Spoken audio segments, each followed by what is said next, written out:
నువ్వు కన్న కలలే నిజమవుతాయి చూడు, అందుకే ఉన్నాడు ఈ నాన్నే తోడు.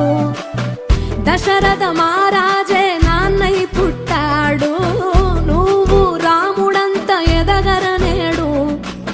చరితలు ఎన్నడు చూడని మమతల గూడే వీధిరో, సంపద అంటే ఏదో కాదురో, ఇంతకు మించి